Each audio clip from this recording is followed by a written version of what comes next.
Dell, come on up here. This is my brother Dell. He dipped. Some of you guys might have seen him several years ago. He was pretty active with the No Man Left Behind. He dipped for a little bit, went out to Chicago. He just did his own little thing out in Chicago, and then I kept telling him, when you coming back, and he was like, not never. But yeah, but look how that worked out, man. All right, bless me. You got this. You know, it's something when you get up to speak about God and you feel like you're being roasted. But I'm in the right group. Good morning, everybody. Nice to see you. I was reminded of we don't give ourselves enough credit, not just for coming here, but who we are as Christians. You know, and one of the things that I quickly remembered is a story about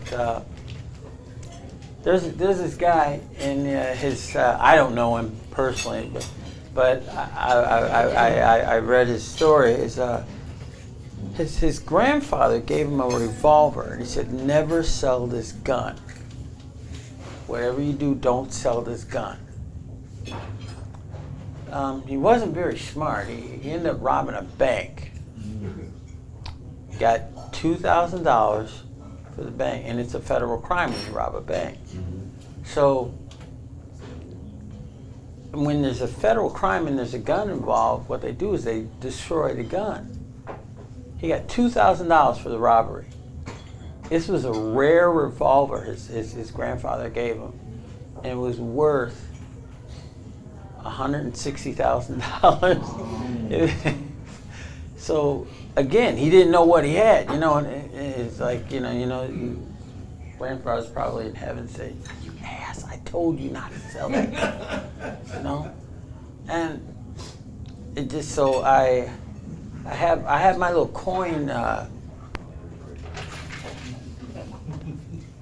How much money do you think is in here? $15. $15. Man. $11.18. No. Here, let me put it actually counts money. Let me see. No, let's see. Let's see. Let's see what I got here. I know because it counts the coins. How much does that say? $35.58. Whoa. Look at that, $35.15. See, you never know. Just like that guy never knew. You never know what you have until you miss it sometimes. You never know the value of things until, but the little bit adds up. And that's with us. We all add up a little bit. There isn't much here, but there's a lot. This means a lot to me. I've never been so proud to wear a little uniform since I was a Boy Scout and a Cub Scout. But this is who I am. I'm a Christian. This is what this cut means on the back of this. I'm a Christian. And it all started back. I'm originally from North Carolina. I go back deep. From what I remember, I was always involved in the church. My grandfather, Reverend Willie Gray Hickman, was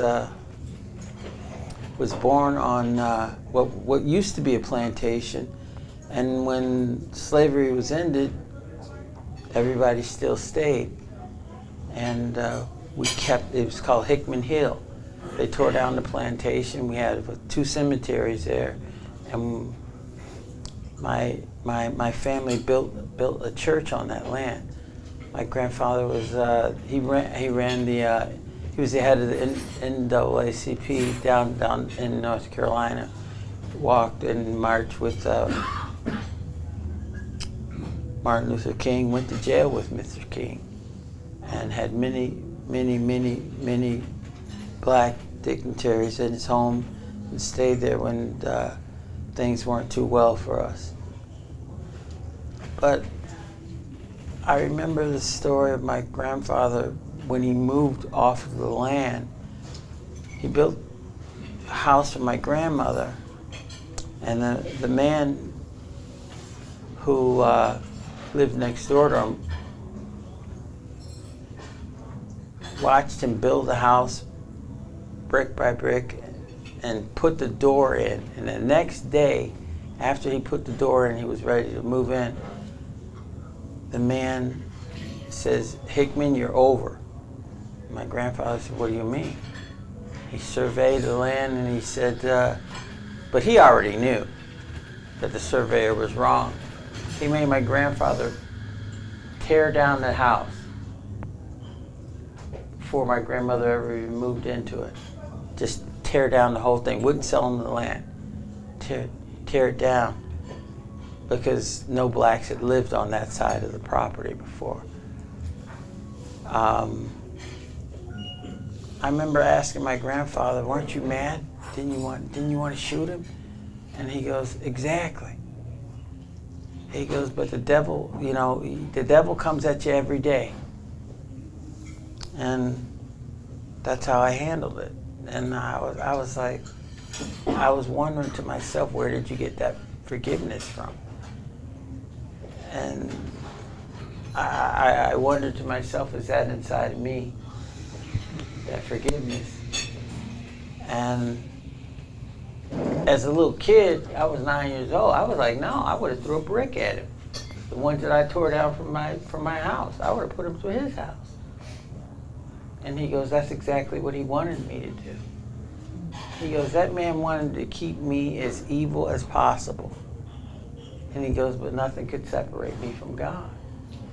That's what it was. I don't know who spoke last week, but I remember he talked about athletics. And me too, I've always remembered athletics and religion with me. And I was telling Tim a story that I had a coach that taught me how to run the 400-meter hurdles. And he only taught me to run the straights. And I didn't know that there were hurdles on the curb, right? So in my first race, I'm running, and I'm running the race, and I'm like, who the hell put hurdles on the curb? And I clicked one, bam, I fell down, and I hear this voice say, get up.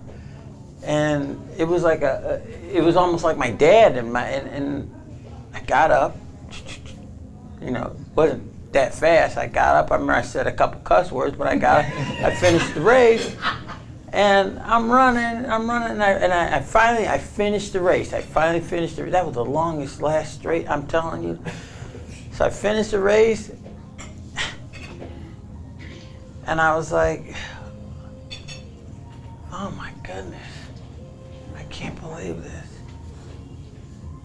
But then I realized that no matter what you do in life, the devil's going to always throw a hurdle wherever you're going. He got one for you.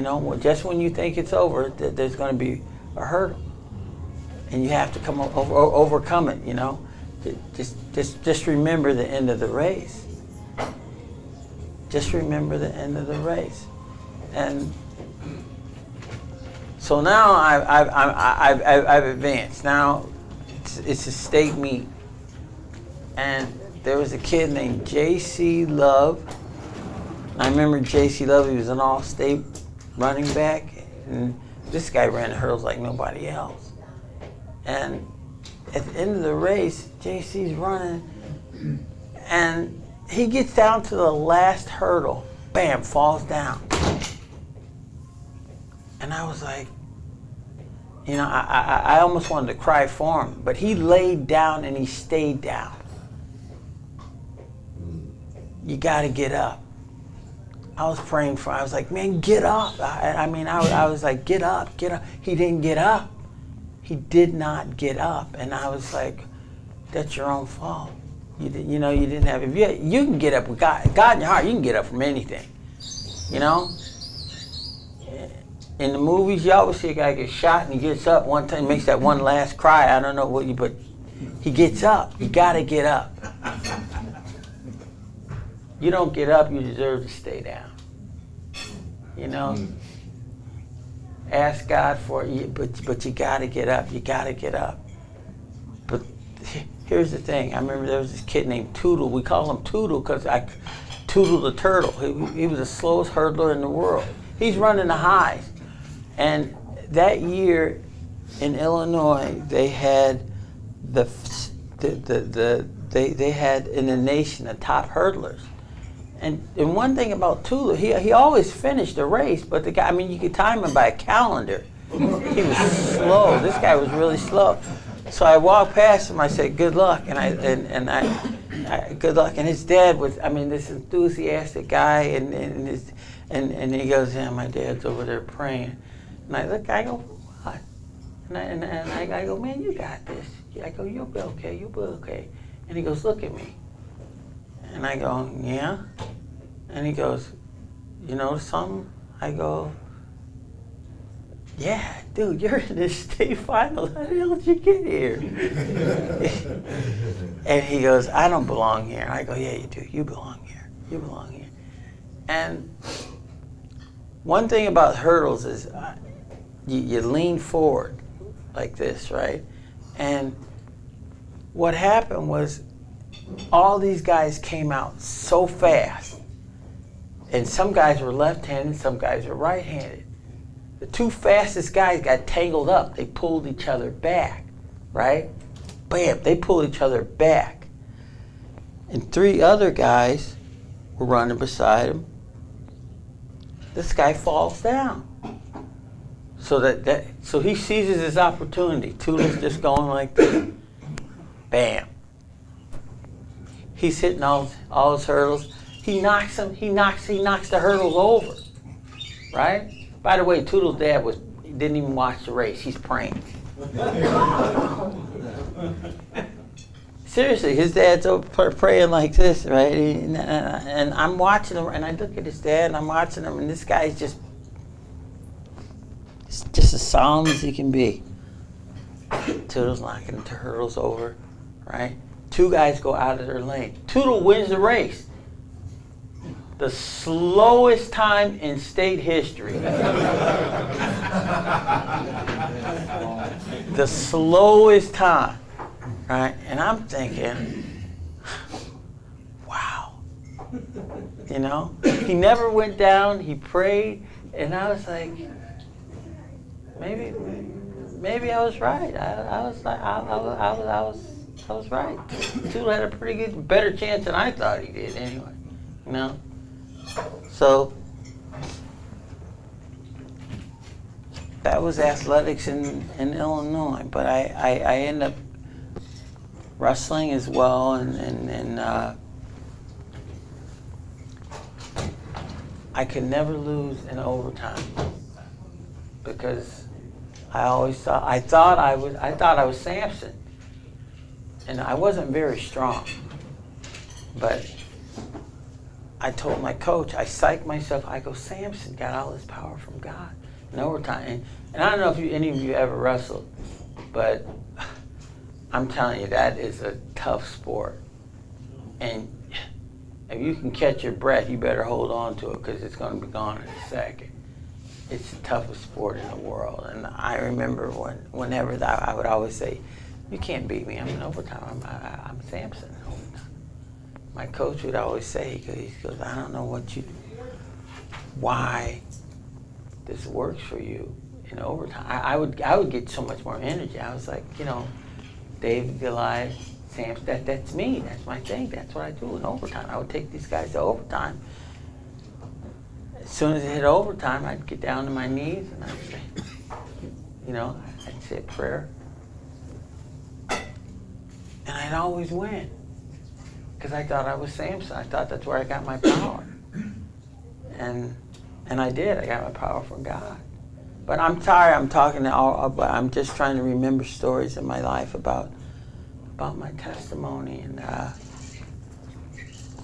about the important times. And I always knew he was there.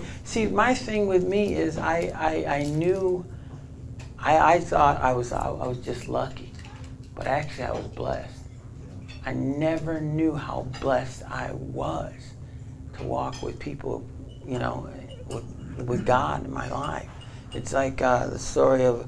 Does anybody know how they made arrows? And a long time they would chop the wood for not for the arrow, not like they're made now by machine, and then they roll it. That's when your parents always say like straight arrow. I don't know if they knew this, but then they roll it. But the thing is about being a straight arrow is what they wet the arrow and then they put it in with other arrows and they tie it that were straight. And that's why you got to hang around straight arrows. Like in this group, you want to be straight, you got to hang around people that are straight. Make sure you're tied. Get yourself a tripod of people like guys that, if I have something that leans on me, art, I can call that big guy over there. And put you in the middle and tie yourself tight around people that believe in God. Amen. And your brothers will pray for you. For anything you need, I'm saying the smallest thing. This is a nucleus right here. I've never been so proud to be in a club in my life as you guys. You've always been there for me, and thank you. And you'll continue to do so. But that's what you need, your straight arrows. Ron's a straight arrow. I'm not going to mention Zach's name because how he talks about me. but that's what you need. And they take the arrow out and they roll it again and see when it starts getting more straight, you move it more to the outside because it doesn't need that much discipline and tension put on it as it does. But and the thing is here, we know if we're losing it, and if we're I don't mean losing it, but if we're losing sight of God and we need some more tension to straighten us back up. Nobody's going to talk about you because we all need it, and we all get loose a little bit. Need a little tightening up. Whether it be your grandma beating you with that. Remember that switch? Anybody?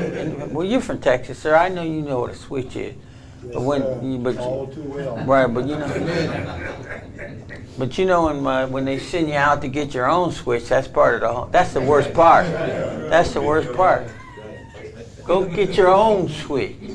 Now, so wait a minute. You're like, wait a minute, I gotta go get my own switch. I remember my mom would be so happy when I get a good one. And then she tested out. As long as it made that whoosh, whoosh, whoosh, whoosh, whoosh. I'm surprised with 3 kids, that woman should have had carpal tunnel a couple times.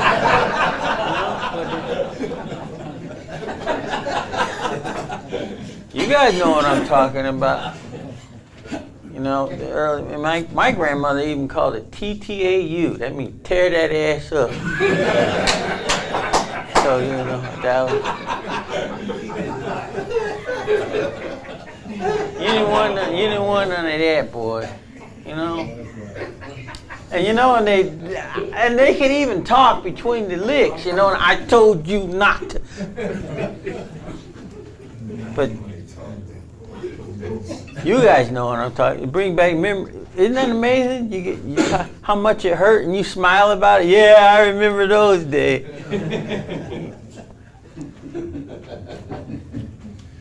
They probably had to use a bush on you, didn't they? Say?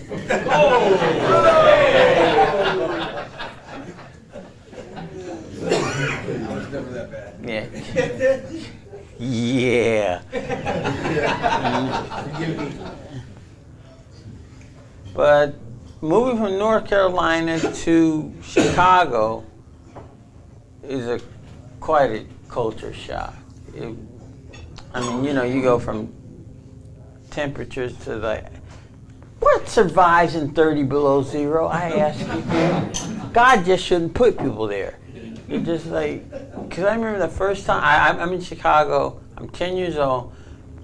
My friend's father asked me if I wanted to go to a hockey game. And I said, I'm from the South. And he goes, so? I go, I don't trust that many white men with sticks.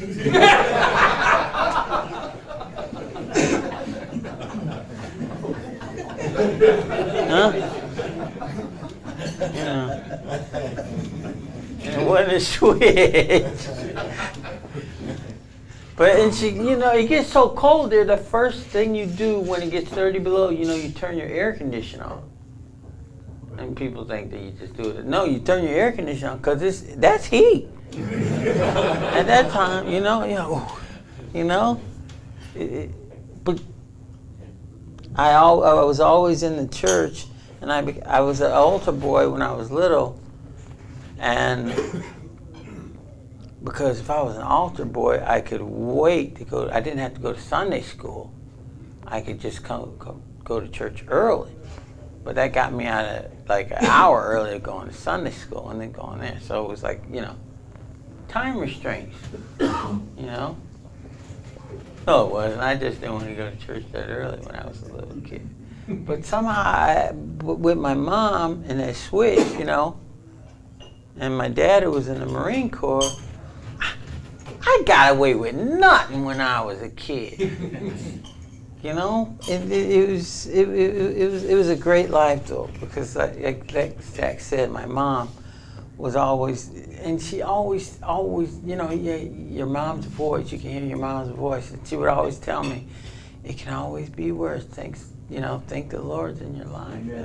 And I remember the second time my grandfather showed me exemplary his forgiveness is when my uncle, his youngest son, got taken from him. He was hit by a hit-and-run driver, and they posted, a picture of what the car supposedly looked like that hit him, because his best friend was there, and they found him. And my grandfather went and talked to the young man and said, "You're coming home with me." And the guy was scared to death.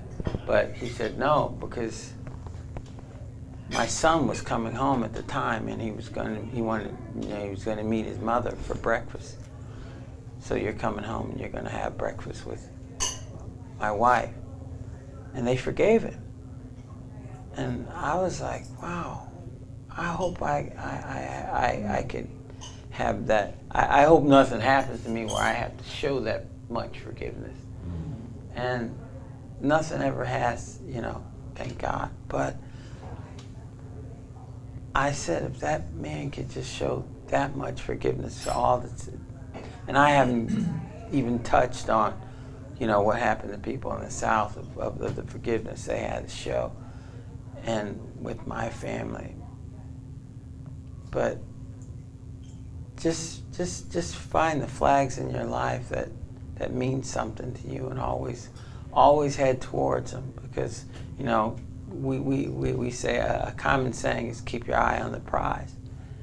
I'm sure you heard that, and that's what we need to do. And when you start to stray, if you wobble a little bit, I remember when I came back here to have an operation on my eye. And before my eyes, I woke up in the hospital. I had a stroke, and that made me blind. And I've had 2 operations to give me a little bit of sight in my right eye, but I'm completely blind on the left side. And still, I'm happy. I'm happy. I've never been closer to God. And no matter what, if I won the lottery tomorrow, yeah, it put a smile on my face, but I'd be here every Thursday. Amen. Every Thursday. This, because I remember I was in Honduras, and it was probably about 10 o'clock, and I see, and I shared this story. I see these women walking down a road, and there's a man, and he has a burro, and there's a lady sitting side saddle, and she's got a big scarf over her head, and it's just, and there's no street lights, and it's just lit by the moon. And I see this man walking with this lady, and he's got like these 5 women beside, on both sides of the burro. And I asked him, where were they going? You know, it was so biblical to me. And he tells me, he goes, we're coming from church. And I said, you're coming from church? And he goes, yeah. They walked with and there was an old lady, I don't know if I mentioned that, but she was sitting on the burro. That was his mother. And these girls were his sisters, and they're walking beside, and they were all beautiful. And they were coming from church, but they weren't coming from church. They were coming from a man who had a radio. He had a radio in his house. That's how they went to church. They would listen to it over the radio. And I think we could go to church, I mean, so easy. I wasn't here, but I was thinking, man, these people go, you know, they have to go through the mountains and 3 miles of Honduran terrain. Man, that's some work. Because you got to go up and down, up and down, up and down during the rainy. So, I mean, the devil was throwing everything at them so they couldn't go. But they would, that's how they would go to church. This man had a radio in his house, and that's how they would listen to religious, you know, ceremonies. And I was like, I remember right then, I was like, I am such a lazy ass. I can't believe that. You know, I find that, you know, little things, you know, I mean, you know, oh, I forgot to sweep the floor. I can't go to church. You know, any little excuse I could get, you know. And these people were traveling through you know, they had jaguars in there, you know, and wild animals. They had to go, but no, they're going to go to church. And they would do it like 3 times a week. And I would find any excuse not to go to church 1 time a week. And, you know, my mom would always check me. She says, you going to church? And sometimes I lie to my mom. Yeah. You know, I'm going to go to church. I'm going to go. She said, you know, and she gave me that boy. And, you know, if she gave you that boy, that's a switching. You know? I had a stroke, and I had a good memory, and I always kept God in my heart, and thanked Him for everything I had. And I thank you for allowing me to speak to you today. And I love you all. You know, and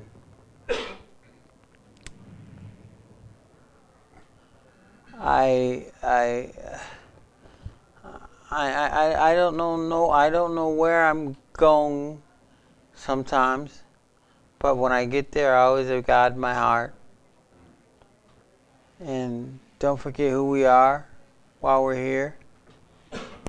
This is probably the shortest testimony you've ever heard. But Love you, bro.